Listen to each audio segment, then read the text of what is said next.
So hello student, जैसा आप सबको पता है कि एक आपका बड़ा फेमस हो रहा है आजकल रेल प्रोजेक्ट 2.0, है ना। इसको बोल रहे हैं कोडरमा गेस पेपर, है ना। फिर से कह रहा हूँ, बहुत ही फालतू पेपर है, बहुत ज़्यादा पढ़ने की जरूरत नहीं है। हाँ, लेकिन जो मैं बता रहा हूँ कर लेना। ये क्वेश्चन बहुत ज़्यादा उटपटांग पूछे गए हैं ना। ऐसे क्वेश्चन का कोई सर पैर हाथ होता नहीं है। और ऐसे क्वेश्चन पूछ जाते हैं जिसको आपको समझ लगाएगा कि ये सर ये पूछ क्या रहा है ना। जैसे बोलते हैं ना, आखिर कहना क्या चाहते हो। वैसे वैसे प्रश्न भी बहुत है। तो एक बात तो यही कहना है कि झारखंड बोर्ड के शिक्षा का स्तर इतना गिर चुका है कि एक पेपर नहीं बना सकते हैं, है ना। हम तो यही कहेंगे कि अगर ऐसा पेपर बनाना तो हमें कर देते, हम भी कम से कम ढंग का पेपर बना देते। ठीक है, चलिए कोई नहीं। पैसे स्टूडेंट का डिमांड है तो हम कर दे रहे हैं, लेकिन इसको करने की बहुत ज़्यादा जरूरत नहीं है। आपने जो शर्मा वर्मा कर चुके हैं, मेरा वन शॉट डिवीजन देख चुके हैं, मेरा अपना जो मैंने आपको जो कराया था एमसीक्यू कराया था उसको किया है, तो सफिशिएंट है ना। स्टार्ट करते हैं पहला क्वेश्चन वैसे, है ना। सेट टू सेट वन नहीं दिखाया तो सेट वन जाकर देख लेना, वीडियो के एंड में आपको मिल जाएगा लिंक, वहां से आप सेट वन का पढ़ सकते हो। बात करते हैं सेट नंबर टू की। बात करते हैं सबसे पहले लिखता है ए सोप बबल इस चार्ज करता है। जब आप एक सोप बबल को चार्ज करो तो क्या होगा, है ना। एक्सपैंड करता है, कॉन्ट्रैक्ट करता है, ना ही कॉन्ट्रैक्ट करेगा ना एक्सपैंड करेगा। मतलब एक सोप चार्ज में अगर आप आवेश दोगे तो क्या करेगा, वो फैलेगा, वो सिकुड़ जाएगा, क्या होगा। तो मैंने बताया था बहुत पहले ही कि जब किसी पे अगर आप चार्ज दोगे, मान लो अगर किसी सोप चार्ज पे अगर कोई सोप बबल है, उस पर अगर आपने चार्ज नेगेटिव चार्ज तो क्या होगा। मान लो मैंने दे दिया नेगेटिव चार्ज, मान लो कुछ कहा नहीं नेगेटिव, ठीक है। तो नेगेटिव नेगेटिव क्या करते हैं, दूसरे को रिपेल करते हैं, यानी दूसरे क्या करेंगे, दूर भागेंगे। दूर भागने से क्या होगा, दूर भागने से क्या होगा, सभी का बीच का डिस्टेंस बढ़ना चाहेगा, क्योंकि सब एक दूसरे से दूर भागना चाहते हैं। तो अगर आप अपने दोस्त से दूर भागे तो क्या होगा, आपके बीच का डिस्टेंस बढ़ जाएगा। तो सुपरबोल का डिस्टेंस क्या होगा, बढ़ जाएगा, यानी वो एक्सपैंड कर जाएगा, फैल जाएगा। करेक्ट आंसर हो जाएगा ऑप्शन नंबर बी। ठीक है, तो वन का जो करेक्ट आंसर हो जाएगा वो हो जाएगा आपका ऑप्शन नंबर बी। बात समझ आ गया। आते क्वेश्चन टू की तरफ। लिखता है in charge conductor the charge resides on. कहता है एक अगर एक चार्ज कंडक्टर है ना, कह रहा है अगर एक चार्ज कंडक्टर है तो उस पर कहता है चार्ज कहाँ जाता था। मैंने बताया था जब भी आप चार्ज कंडक्टर को, है ना, अगर आपको कंडक्टर है उस पर चार्ज दोगे यानी वो चालक है, तो सारे चार्ज कहाँ चले जाते थे, उसके सरफेस पे जाकर बैठ जाते थे। यानी ऑप्शन नंबर हो जाएगा करेक्ट यहाँ से सी नंबर, है ना। सी नंबर क्या होगा, आउटर सरफेस पे सब के सब चले जाएंगे। आपने क्वेश्चन नंबर थ्री की तरफ। लिखता है क्वेश्चन नंबर थ्री अच्छा क्वेश्चन। लिखता है एक कैपेसिटर है जिसकी कैपेसिटी है 20 माइक्रोफैराड और उसको हमने 500 वोल्ट से चार्ज किया है। कहता है इसको हमने पैरेलल में जोड़ दिया किसके साथ, एक दूसरा कैपेसिटर जिसकी कैपेसिटी है 10 माइक्रोफैराड और उस पर कितने वोल्ट से इसको हमने चार्ज किया था, 200 वोल्ट से चार्ज किया था। तो कहता है बताओ उसका कॉमन पोटेंशियल अब कितना हो जाएगा। ठीक है, चलो तो करना क्या है, सबसे पहले देखो ऐसा कुछ कहा उसने कि मेरे पास ऐसे दो टाइप के चार्ज है ना, इसको हमने ऐसे जोड़ दिया पैरेलल में। तो भाई क्या होगा, चार्ज का डिस्ट्रीब्यूशन होगा। कब तक होगा, जब तक दोनों का पोटेंशियल इक्वल ना हो जाए, क्योंकि जब तक पोटेंशियल का डिफरेंस रहेगा तब तक चार्ज फ्लो करता है। सिंपल सी बात है ना, जब तक पोटेंशियल सेम नहीं होगा तब तक चार्ज फ्लो होते रहेगा। तो जैसे पोटेंशियल सेम हो जाएगा चार्ज का फ्लो होना खत्म हो जाएगा। पहले वाले पे चार्ज कितना निकाल लेते हैं, तो पहला का हम निकालेंगे क्यू वन इक्वल टू क्या हो जाएगा, C one into V. C one कितना है 20 माइक्रोफैराड इंटू 500 वोल्ट दिया है, तो मल्टीप्लाई करना कितना आ जाएगा, 10,000 आ जाएगा, माइक्रो कुलम आ जाएगा यहाँ से पहले पे चार्ज। दूसरे पे चार्ज निकालना है तो दूसरे का हमें कितना दिया है, सीवी होता ना, तो सी कर दिया 10 माइक्रोफैराड, इसका वोल्टेज था 200, मल्टीप्लाई कर दोगे तो आ जाएगा आपका ये 2000, है ना। और आंसर आ जाएगा माइक्रो कुलम में, याद रखना। टोटल चार्ज कितना हो गया, इतना चार्ज हो गया। तो अब पूछता है कि बताओ इसका कॉमन पोटेंशियल क्या होगा। तो कॉमन पोटेंशियल का फॉर्मूला होता है टोटल चार्ज कर लो Q1 plus Q2 divide by, दोनों कैसे में जोड़ दिया दोनों को, उन्होंने कहा दोनों को जोड़ो पैरेलल में। पैरेलल में जब जोड़ते हैं तो दो कैपेसिटर का कैपेसिटेंस का फॉर्मूला क्या होता है, C1 C2 है, तो पैरेलल में जोड़ते तो ओनली C1 प्लस C2 हो जाएगा, ऐड हो जाएगा। क्या कर दोगे, सिंपल C1 प्लस C2 कर देना, ऊपर से दोनों को ऐड कर लो। किस किस को ऐड कर दोगे, 10,000 और 2,000 को ऐड कर देना, कितना आ जाएगा टोटल 12,000 हो जाएगा टोटल चार्ज। ठीक है, divide by C1 plus C2, है ना। ये आपका ना माइक्रो कुलम में आएगा, है ना। और नीचे अपने दोनों पे कैपेसिटर कितनी है 20 और 10, कितना हो जाएगा, कैपेसिटर हो जाएगा टोटल मिला के हो जाएगा 30 माइक्रोफैराड। ठीक है, माइक्रो माइक्रो को मार देगा तो माइक्रो कोई काम का नहीं बचा, जीरो से जीरो जाएगा, तीन से करोगे तो हो जाएगा, है ना, करीब कितना आएगा, देखना ठीक से करके, अराउंड ये आपका आना चाहिए 12,000 था ना, एक जीरो मैंने एक्स्ट्रा कर दिया है, इसको गायब कर लेते हैं, है ना, एक जीरो एक्स्ट्रा हो गया, इसको गायब कर देना।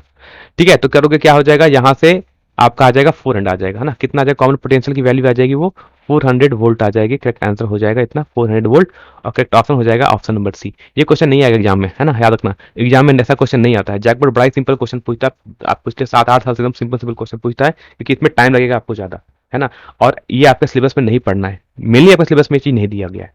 ठीक है, तो इस क्वेश्चन को छोड़ सकते हो ना, स्किप कर सकते हो क्वेश्चन नंबर 3 को। चलो बात करते हैं क्वेश्चन नंबर 4 की, है ना। इस क्वेश्चन नंबर 4 का कोई हाथ पैर नहीं है, तो पूछा है, कहता है एक कैपेसिटर है जिसकी कैपेसिटेंस हमें 1 माइक्रोफैराड हमें गिवन है।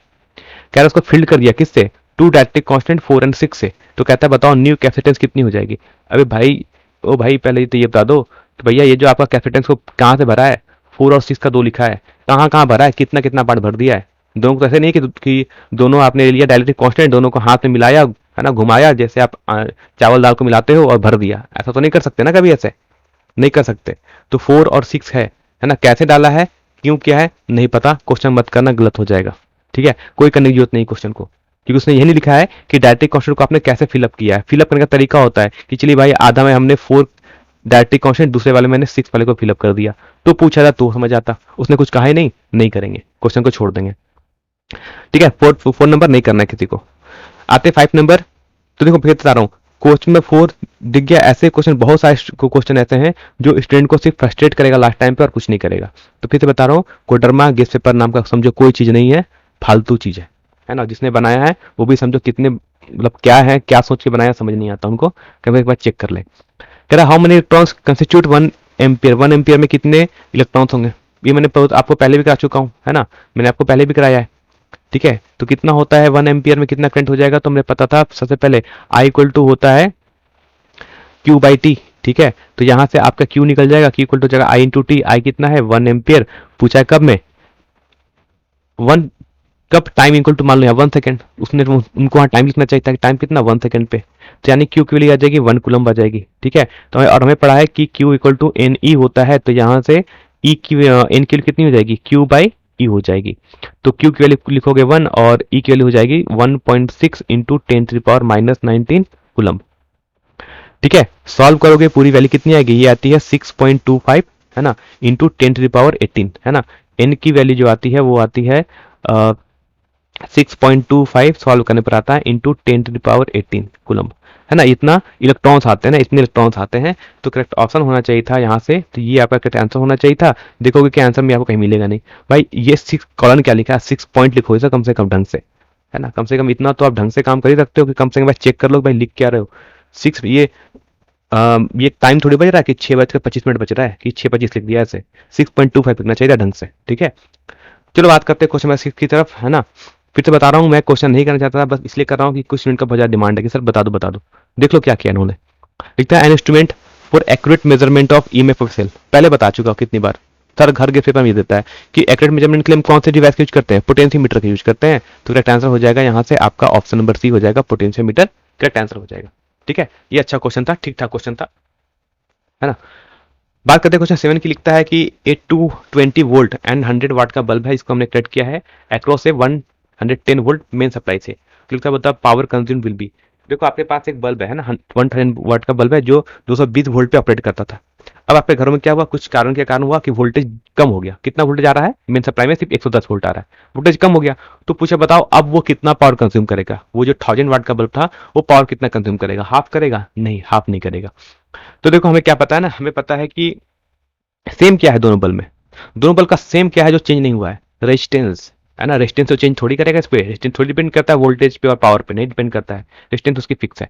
तो हमें पता है कि जो पावर का फॉर्मूला होता है वो होता है वी स्क्वायर बाई आर। ठीक है, अगर आर फिक्स है ना, मैंने कहा अगर आर फिक्स हो जाए तो क्या होगा, अगर आर फिक्स है तो पावर है जगह वो क्या हो जाएगा, वो डायरेक्टली प्रोपोर्शनल किसके हो जाएगा, वी स्क्वायर के। ठीक है, यानी P2 by P1 equal to कितना हो जाएगा, V2 बाई V1 का होल स्क्वायर के।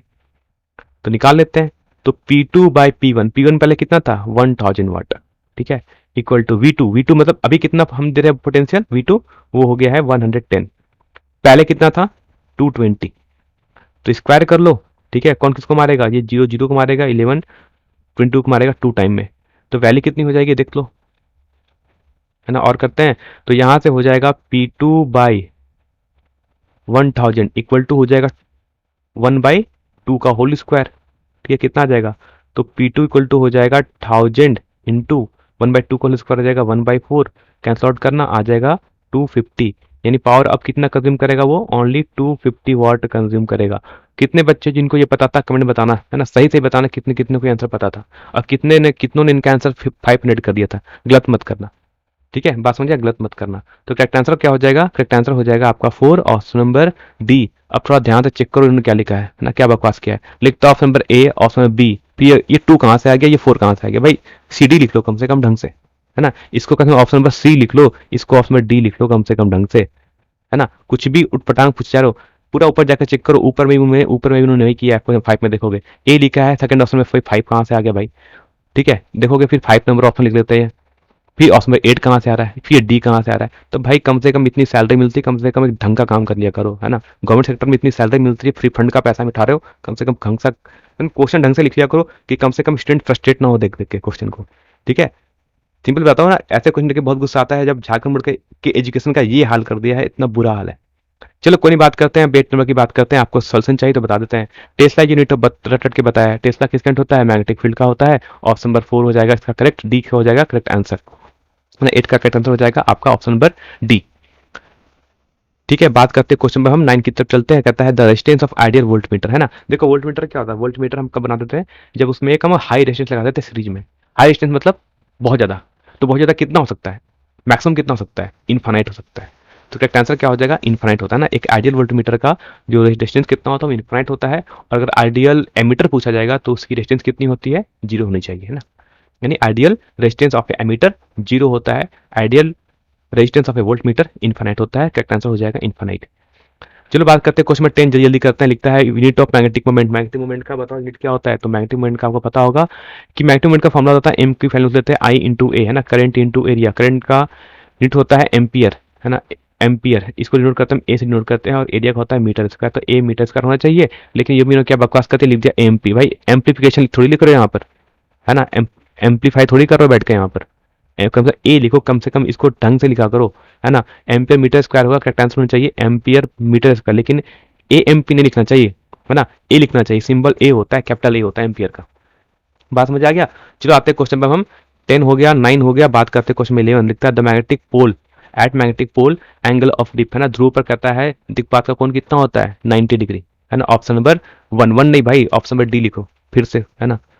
क्या बकवास कर रहे हो, काम डी लिखो कम से कम, ऑप्शन नंबर डी होना चाहिए यहाँ पर, ठीक है। देखो कितनी कितनी गलतियां इनके पेपर में। लिखता है an ammeter reads up to 1 ampere its internal resistance in 0.081 ohm, है ना। कहता है कि मेरे पास एक एमीटर लगा है ना, वो मैक्सिमम कितना मेरे कर सकता है रीडिंग को 1 एम्पियर तक मीटर कर सकता है, जब उसकी इंटरनल रेजिस्टेंस कितनी थी 0.18 एम्पियर ओम था उसका इंटरनल रेजिस्टेंस था। कहता है मुझे अब क्या करना है, मुझे उसका रेंज बढ़ाना है। हम चाहते हैं कि नहीं वो एमीटर हमारा कितना करंट तक को मेजर कर पाए, 10 एम्पियर तक के मेजर के रेजिस्टेंस को वो के करंट को मेजर कर ले। तो क्या करना पड़ेगा भाई, है ना। अब भाई इसको बढ़ाओगे, है ना, मुझे मुझे ज्यादा मेजर करना है। तो ये करंट क्यों कम होता है, किसी भी सर्किट में करंट कम क्यों होता है, क्यों कम हो जाता है, क्योंकि रेजिस्टेंस बढ़ जाती है, क्योंकि वी इक्वल टू क्या होता है आई आर। तो अगर आपने रेजिस्टेंस ज्यादा लगा दिया होगा तो क्या होगा, आपका करंट कम हो गया होगा, क्योंकि वोल्टेज तो फिक्स है, ठीक है। तो करंट कम हो गया होगा। अब मुझे करंट बढ़ाना है, अब भाई अब मुझे करंट बढ़ाना, तो मुझे क्या करना पड़ेगा, मुझे रेजिस्टेंस को कम करना पड़ेगा, तभी तो करंट बढ़ेगा। अब रेजिस्टेंस कम कैसे करें, तो रेजिस्टेंस कम कैसे होता है, तो कहता है ये जो 0.18 ओम है ना, कह रहा है इसके पैरेलल में क्या लगा लो, एक पैरेलल में एक रेजिस्टेंस लगा लो, क्योंकि पैरेलल में इक्विवेलेंट रेजिस्टेंस क्या हो जाता है, कम हो जाता है, इसलिए तो ऐसे करना है। दिखा रहा हूँ ना, क्या इसके लगा लो पैरेलल में, तो यानी जो अब जो नया इक्विवेलेंट रेजिस्टेंस लगाना पड़ेगा वो कितना होना चाहिए, दो रेजिस्टेंस को जब हम लगाते हैं पैरेलल में तो उसका इक्विवेलेंट कितना होता है, वो होता है 0.81, है ना। R1 into R2 into x divide by 0.81 plus x, ये हो जाएगा नया इक्विवेलेंट रेजिस्टेंस, है ना। और ये रेजिस्टेंस 0.81 से कम आएगा, कितना कम आएगा ये तो हमें निकालना एक्स की वैल्यू, है ना। अब यहाँ से मुझे एक्स को फाइंड आउट करना पड़ेगा कि ये एक्स कितना होगा। तो हमें पता है वी इक्वल टू क्या होता है, आई आर होता है ना। V equal to I R होता है, और ये वैल्यू क्या है, फिक्स है, ठीक है। करते हैं तो यहाँ पर थोड़ा सा नीचे कर लेते हैं अच्छे तरीके से। तो पहले कितना था, पहले करंट था हमारे पास 1 एम्पियर, तो आई इतना था, और रेजिस्टेंस पहले कितना था 0.81 ओम था रेजिस्टेंस, इक्वल टू अब करंट कितना होना चाहिए 10 एम्पियर, और अब रेजिस्टेंस कितना होना चाहिए आर इक्विवेलेंट का, यानी 0.81, है ना, into x divide by 0.81 plus x. जिसको समझ नहीं आएगा टेलीग्राम ग्रुप में जाके कमेंट कर देना, या फिर मुझे इस वीडियो के एंड में कमेंट कर देना, मैं बता दूंगा आंसर, ठीक है। अब क्या करते हैं, यहाँ से कौन देखते हैं कौन किसको मारेगा, तो बोलता है मारने वाला तो 0.81 को मार दिया, और ये से हो जाएगा 0.81 प्लस एक्स इक्वल टू हो जाएगा 10x, ठीक है। सॉल्व करना, x की वैल्यू आएगी आपकी 0.09 ओम। सौ बताना इतना आता है कि नहीं, ऑप्शन में बी हो जाएगा यहाँ से सही करेक्ट आंसर। ये क्वेश्चन आपके एग्जाम में नहीं आएगा, है ना, लिख लो, है ना, लिख के देता हूँ नहीं आएगा, डायरेक्ट सुना ना, लिख के देता हूँ नहीं आएगा तो नहीं आएगा क्वेश्चन, इतना बड़ा दिमाग नहीं काम करेगा बहुत बच्चों के इतना जाके, है ना। फिर से बताता कितने बच्चे हैं जिनको क्वेश्चन में 2 का आंसर पता था, है ना, एकदम ऑनेस्टली बताना, ईमानदारी से बताना, ठीक है, तभी पूरा क्वेश्चन बताऊंगा अच्छे से। चलो बात करते हैं क्वेश्चन, अब हम 13 की तरफ आते हैं। लिखता है एट रेस्पॉन्स, भाई रेस्पॉन्स क्या होता है, रेजोनेंस होता है, भाई इसको सही ठीक कर लो, है ना, रेस्पॉन्स ना होता है, क्या होता है, रेजिस्टेंस होता है ना। In a series LCR circuit which relation does not hold, कौन सा है रेजिस्टेंस जो होल्ड नहीं करता है, भाई क्या क्या लिख दियो, डब्ल्यू डब्ल्यू लिख दियो, एल डब्ल्यू सी डब्ल्यू, ये क्या है, क्लास वर्क है क्या, कौन सा वर्क है, सी डब्ल्यू एल डब्ल्यू, भाई ओमेगा ओमेगा लिखा करो ढंग से कम से कम। तो कह रहा है कौन सा रिलेशन जो होल्ड नहीं करता है, तो मैंने पता हमें पता है कि जब रेजोनेंस होता है ना, जब अनुदाद होता है, याद रखना मैं गलत नहीं करूंगा, कि जब रेजोनेंस होता है उसमें एक्स एल की वैल्यू कितनी होती है, एक्स सी के इक्वल होती है, ठीक है। दिस इंप्लाइज कि एक्सएल के लिए उसमें ओमेगा एल होती है और एक्सी की वैल्यू 1/ओमेगा सी होती है, ये होता है लेसन। क्या इसमें से कौन सा जो होल्ड नहीं करेगा, भाई ये तो करेगा, बी करता है, ए नहीं करता कभी भी, है ना, एक गलत हो जाए, क्यों, क्योंकि जब इसको आप यहां से आगे सॉल्व करोगे तो हो जाएगा omega square equal to 1/LC, है ना, omega square equal to 1/LC आना चाहिए था, जबकि इनका ओमेगा क्या आ गया, 1/LC, यानी ये ऑप्शन सही है, ये ऑप्शन आपका गलत है ना, ऑप्शन ए आपका गलत है, ये नहीं हो सकता, ठीक है। बी नंबर सही है ना, बी नंबर सही है, क्यों, थोड़ा देख लो, फिर से समझा देता हूँ एक बार, क्योंकि इसलिए सही है क्योंकि ओमेगा की वैल्यू 1/√LC आ जाएगा, ये भी सही हो जाएगा, ठीक है। बात करते हैं सी की, तो सही है कि नहीं, तो सी की वैल्यू, भाई ये भी क्या क्या बना दिया है, ये भी गलत है, ये भी सही नहीं है ना, omega equal to omega C ना होता है, omega equal to one by omega C होती है ना, तो ये भी ऑप्शन गलत है, यानी इसके दो दो आंसर आ गए भाई, है ना, बोलोगे क्या सर, दो दो आंसर, दो दो आंसर, हाँ सर दो दो आंसर गलत है, तो बकवास क्वेश्चन है ना। बाकी लास्ट ऑप्शन सही लिखा है इन्होंने, क्योंकि जब लास्ट ऑप्शन है वो यही लिखा है, लिख सकते ना, यानी दिस इंप्लाई ऐसा भी तो लिख सकते थे कि ओमेगा सी इक्वल टू 1/ओमेगा एल, है ना, ऐसा भी लिख सकते थे, तो ये सही है ऑप्शन, ये भी सही है। तो ए और सी के दो दो गलत हो जाएंगे, कौन कौन से गलत हो जाएंगे आंसर, तो इसमें कौन कौन सा ऐसा जो गलत है, तो पूछा तो कौन गलत है, तो ए एंड सी, ये दोनों ऑप्शन गलत है, और ये क्वेश्चन लिख के देख लो, एग्जाम में नहीं आने वाला ऐसा क्वेश्चन, ठीक है, आएगा तो अच्छे से पूछा जाएगा। बात समझ आ गया, ए और 13 का ए और सी दोनों गलत ऑप्शन दिया हुआ है। चलो बात करते हैं क्वेश्चन 14 की, बात करते हैं, लिखता है 100, बताओ भाई ये क्या लिखा है, क्वेश्चन बताइए क्या लिखा है, ये मेगा हेनरी है कि मिली हेनरी है, भाई कैपिटल एम लिख दिया, है ना, स्मॉल एम का मतलब होता है मिली और कैपिटल एम का मतलब होता है मेगा, है ना। अब इन्होंने इनको लिखना तो चाह रहे थे भाई मिली हेनरी, है ना, क्या करे, गलती हो गई, है ना, कौन से पदार्थ का सेवन हुआ है कि मिली हेनरी को आपने मेगा हेनरी बना दिया, तो हम करेंगे मिली हेनरी लेकर, क्योंकि तभी एनर्जी हमारा बहुत कम आना चाहिए, मेगा हेनरी बहुत बहुत बहुत बड़ी वैल्यू है ना, बहुत बड़ी वैल्यू, और प्रैक्टिकल भी पॉसिबल इतना जल्दी हम नहीं कैलकुलेट करते हैं, ठीक है, बात समझ आ गया। तो चलो बात करते हैं भाई, क्या करते हैं, बात करते हैं, अब निकालते हैं, बता कि energy stored in magnetic field का फॉर्मूला क्या होता है, energy stored in magnetic field का फॉर्मूला होता है ½ LI², है ना, ½ LI² पता है, ये अच्छा फॉर्मूला है, ठीक है। तो हो जाएगा हाफ एल की वैल्यू, मिली में लिखता हूँ, मिली हेनरी में कितना हो जाएगा, 100 इंटू 10⁻⁻3, ये हो जाएगा मिली में लिख रहा हूँ मैं इसको, ठीक है, करेक्ट कर लेना, मैं इसको मिली हेनरी में लेकर सॉल्व कर रहा हूँ, तभी आंसर आएगा, मेगा में आंसर कोई गलत, सारा आंसर गलत है, ठीक है। और आई की कितनी है, 1 एम्पियर है, तो 1 का कर लेना स्क्वायर, ये 2 मारेगा किसको, 50 बार में, तो आंसर आ जाएगा 50 इंटू 10⁻⁻3, और जो आपका यहाँ से आंसर आ जाएगा वो आ जाएगा 0.050 जूल आ जाएगा करेक्ट आंसर, ठीक है। ये हो जाएगा आपका एनर्जी का फॉर्मूला, ये आ गया भाई साहब, हाँ कितना आ गया, तो आंसर हो जाएगा आपका ऑप्शन नंबर सी, समझ गए कैसे आएगा, ऑप्शन नंबर सी आ जाएगा।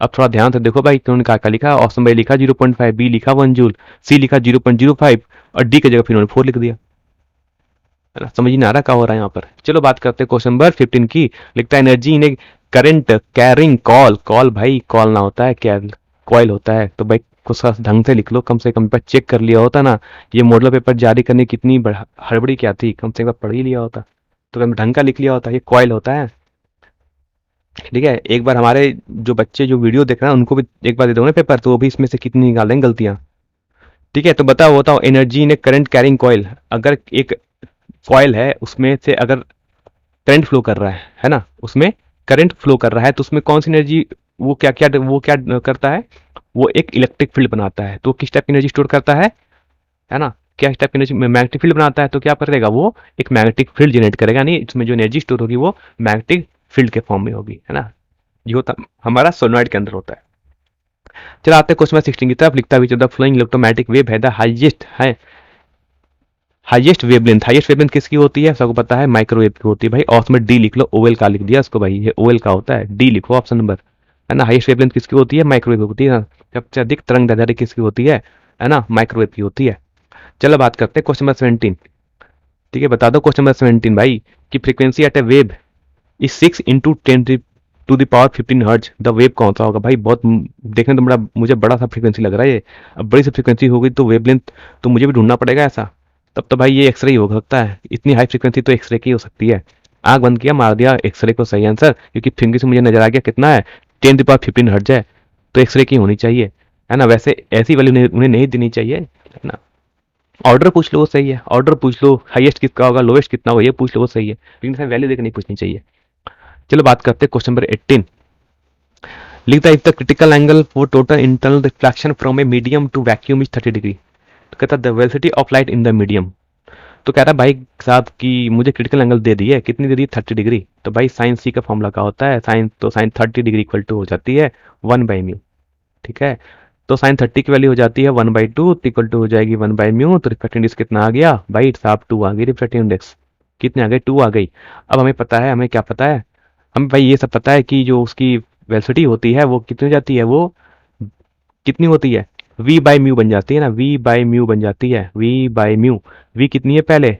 एयर में कितनी होती है? 3 × 10⁸ होती है। तो डिवाइड बाई म्यू के लिए 2 पुट कर लेना, कितना आ जाएगा? आंसर आ जाएगा 1.5 इंटू 10⁸ मीटर पर सेकंड आ जाएगी, है ना। कितना आएगा? 1.5 आना चाहिए, और करेक्ट आंसर आपका बी हो जाना चाहिए। ठीक है, सही आंसर आ गया। चलो भाई शुक्र, भगवान का शुक्र मनाओ कि सही आंसर आ गया यहाँ पर।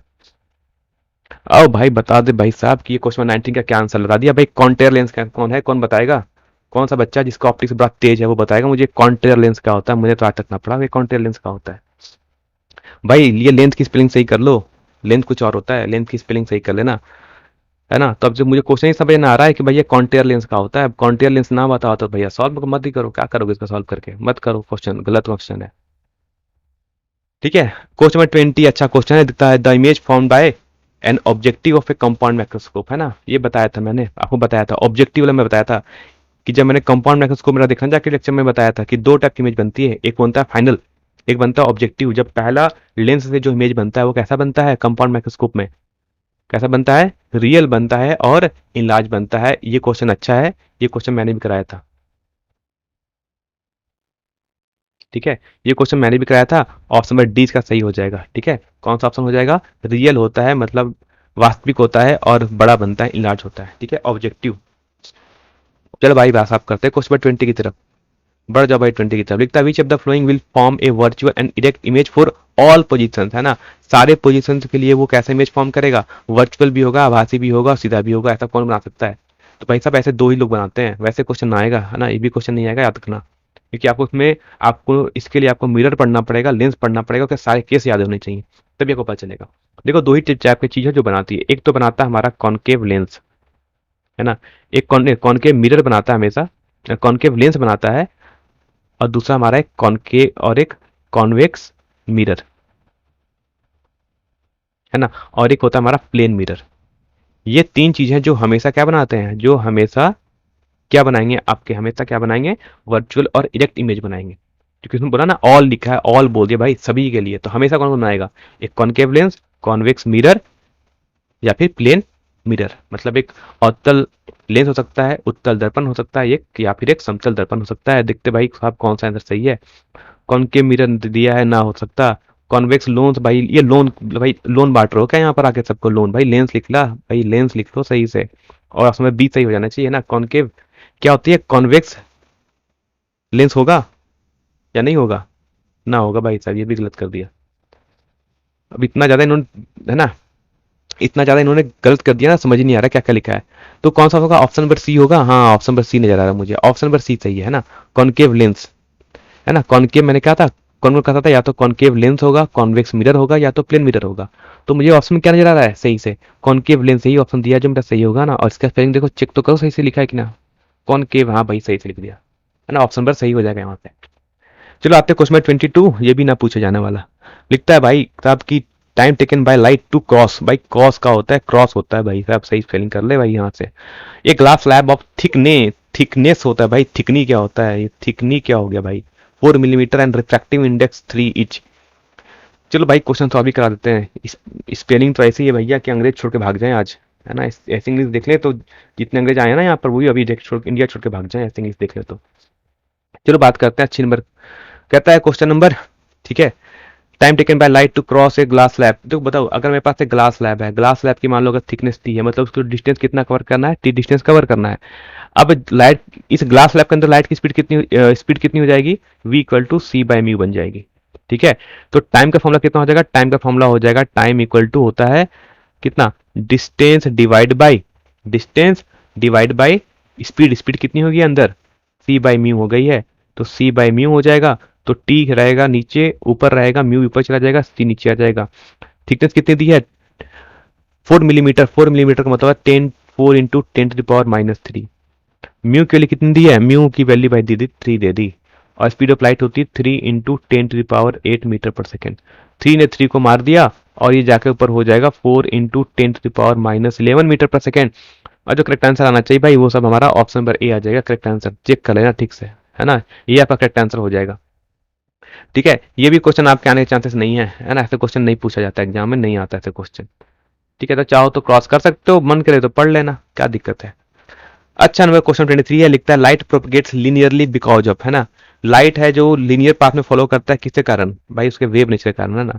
अब भाई वेव नेचर होता है, ये वेयर नेचर क्या होता है, पहली बार सुना हमने, है ना। और उसमें डी तो सही लिख दिया ना, वेव होना चाहिए, है ना, करेक्ट कर लेना, लिख लेना इसको, वेव नेचर, है ना, तरंग वाली प्रकृति होती है उसके पास। 24 नंबर तो मेरा फेवरेट क्वेश्चन है भाई साहब, इसको तो मैं अभी अभी बोल देता हूँ, लिखना वेरी वेरी इंपॉर्टेंट, है ना। और कमेंट में बता देना वेरी वेरी इंपॉर्टेंट का मतलब क्या होता है।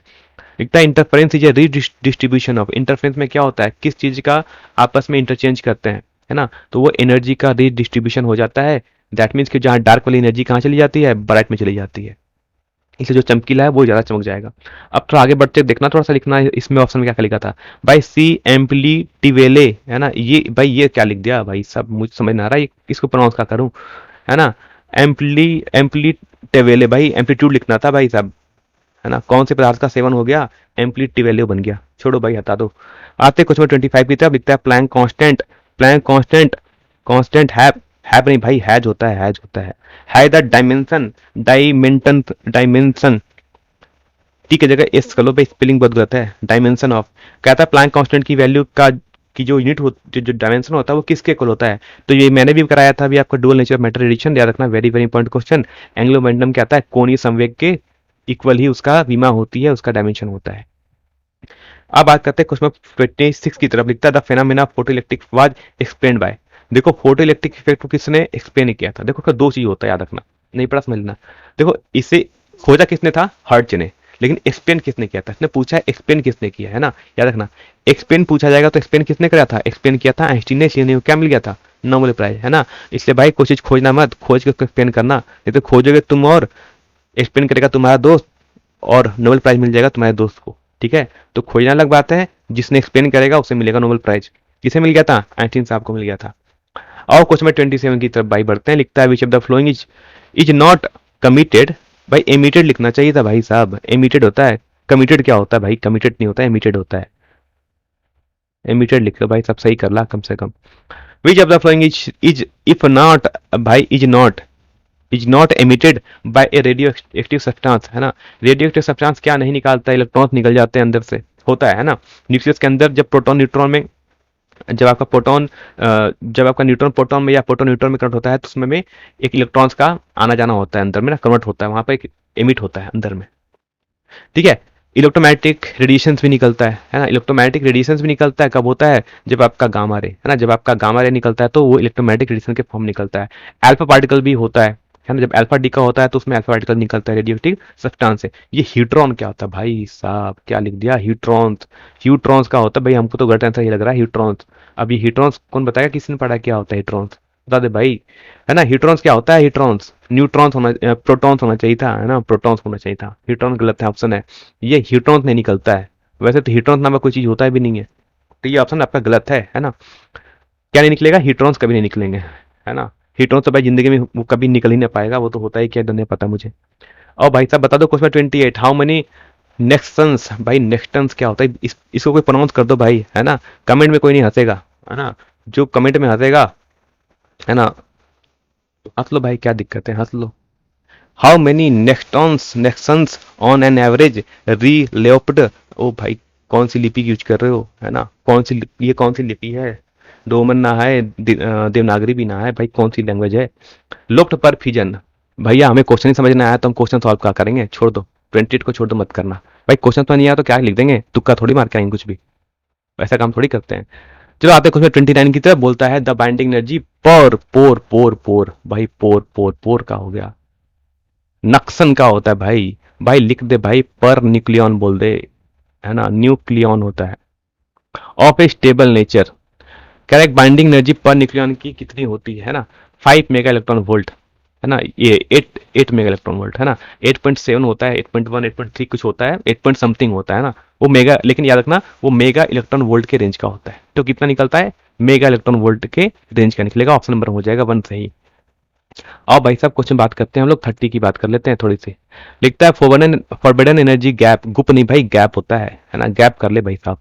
ये semiconductor is of the order of, किस ऑर्डर का होता है भाई, 1 इलेक्ट्रॉन वोल्ट का होता है। ये एलईवी मतलब भाई इसका 1 लिख दे, 1 से अच्छे से लिख दे, 1 एलईवी, है ना, 1 ईवी, 1 इलेक्ट्रॉन वोल्ट, और वी को भी कैपिटल लिख देना भाई सही से। इतनी इतनी भर भर की गलतियां कर दी है ना। इलेक्ट्रिक व्हीकल नहीं है, इलेक्ट्रॉन वोल्ट होता है, और ऑप्शन नंबर 2 होता है सही, किसके लिए, एक अर्धचालक के लिए, है ना। किस ऑर्डर का होता है, उसकी फॉरबिडन एनर्जी गैप कितनी होती है, 1 इलेक्ट्रॉन वोल्ट होती है। और क्वेश्चन में बात करते हैं 31 की तरफ। लिखता है what are majority charge creates in N type semiconductor, N type semiconductor में जो करंट फ्लो करता है वो मेनली किसके कारण होता है, एन टाइप में क्या ज्यादा होते हैं, इलेक्ट्रॉन्स होते हैं, तो किसे करंट मेनली फ्लो करेगा, इलेक्ट्रॉन से फ्लो करेगा। किसी ने इस क्वेश्चन में ध्यान दिया है तो थोड़ा ध्यान दे दे, तो थोड़ा देखे पीछे एक बार, थोड़ा इसको ऑप्शन से पीछे आकर देखे, हलिप क्या होता है भाई, ओ भाई ये क्या लिख दिया ऑप्शन, हलिप, होल्स लिखना चाहिए था ऑप्शन कम से कम, है ना, इसको भी कम से कम ढंग से लिखा करो, ये होल्स होना चाहिए था, है ना, इसको ठीक है, होल्स होना चाहिए था, इसको होल्स लिखना चाहिए था, HOLES, हाँ जिसको लोग बोलते हैं कोटर बोलते हैं हिंदी में। चलो बताया क्वेश्चन 32, ये अच्छा क्वेश्चन दे दिया मेरा, लेकिन कुछ भी मुझे समझ में आ रहा है क्या करना चाहता है वो। लिखता है diode can be use app as a L M, भाई क्या लिख दिया, ये क्या लिख दिया, ऐप एज एल एम, भाई लिख दो, ये diode can be use as, एक डायोड को हम कैसे यूज कर सकते हैं ये पूछना चाहिए था, तो एज हम उसको रेक्टिफायर यूज करते हैं ना, फुल वेव और हाफ वेव, है ना, दिष्टकारी बोलते हैं रेक्टिफायर को, दिष्टकारी। तो एक हाफ वेव और एक फुल वेव रेक्टिफायर के दो के जैसा हम यूज कर सकते हैं किसको, डायोड को, तो करेक्ट ऑप्शन हो जाना चाहिए था भाई साहब, ऑप्शन नंबर ए हो जाना चाहिए था। ठीक है, तो आज की वीडियो में बड़ा मजा आ रहा होगा ना आपको, क्वेश्चन भी देख के हंसी भी लग रहा होगा सर, क्या है ना, एक तो रोना भी आ रहा होगा कि सर ये क्या क्या पूछा जा रहा है, और हंसी इस बात पे भी आ रही होगी कि भैया क्वेश्चन का छाप दिया, स्पेलिंग मिस्टेक कर दी भर भर के। चलो भाई बता दो क्वेश्चन नंबर 33, ये अच्छा क्वेश्चन मेरे लिए, है ना, ये तो मैं क्वेश्चन रखता हूँ नीट का, रखता हूँ मैं क्वेश्चन, ये क्वेश्चन नीट में पूछते हैं। How many NAND gate are required for OR gate, है ना, अगर मुझे नैंड गेट से क्या बनाना है, मुझे और गेट बना देना है, तो भाई मुझे कितने गेट चाहिए, है ना, कितने गेट चाहिए, 3 गेट चाहिए, तो भाई 3 साफे बन जाता है ना, 3 लगाओगे तो नैंड से और बन जाएगा, ठीक है, 4 लगाओगे तो नैंड से एंड बन जाएगा, ठीक है। ला भाई लिख दी देता हूँ तुमको, आपको ना, आप समझ आओगे तुम लोग को, है ना, आप लोगों को समझ ना आएगा। तो नैंड से भाई और बनाना है, कितने गेट चाहिए मुझे, 3 गेट चाहिए, कितने चाहिए, 3 को गेट चाहिए। अगर पूछेगा भाई कि नैंड से भाई बना दे तुम, अगर नैंड से भाई बना दे, कितना बना दे, एंड बना दे, तब कितने चाहिए होंगे, तब चाहिए होंगे 4, ठीक, समझ आ गया,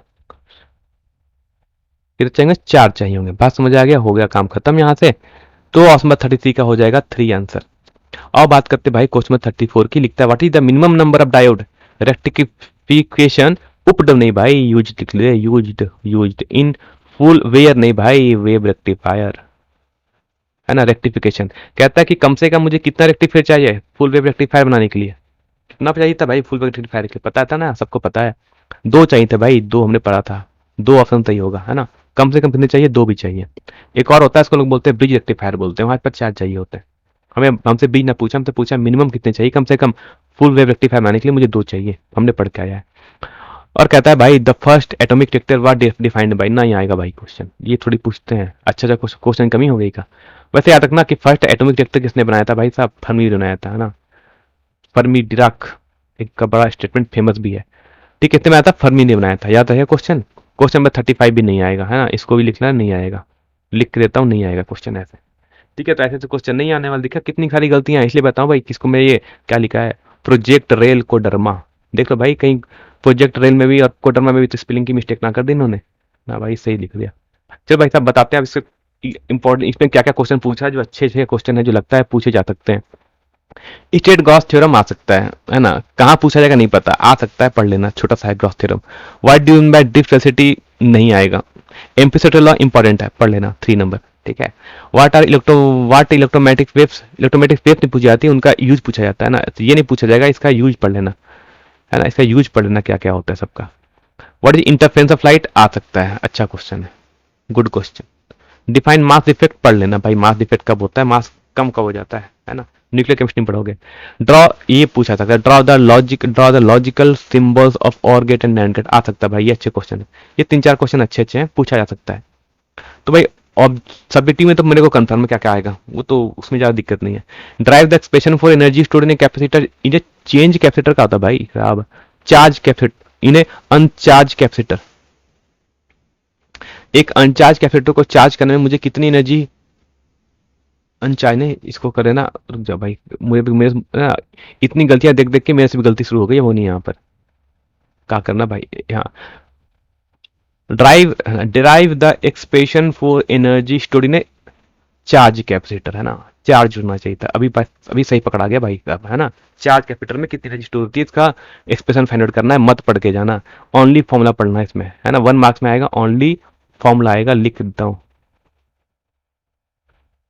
ठीक है, पढ़ लेना। What is electrical resistance, find equivalent resistance in series and combination, भाई इन सीरीज कॉम्बिनेशन नहीं, ये नहीं आएगा क्वेश्चन भाई, 9 मत पढ़ना, ये बच्चों का क्लास 10 का ऑप्शन है ना, 10 में तो पढ़ाई होगा। State and explain Friday law of electromagnetic induction, पढ़ लेना, ठीक ठाक क्वेश्चन है, सिंपल सा डेफिनेशन, 10 नंबर पढ़ सकते हो, आ सकता है थोड़ा सा।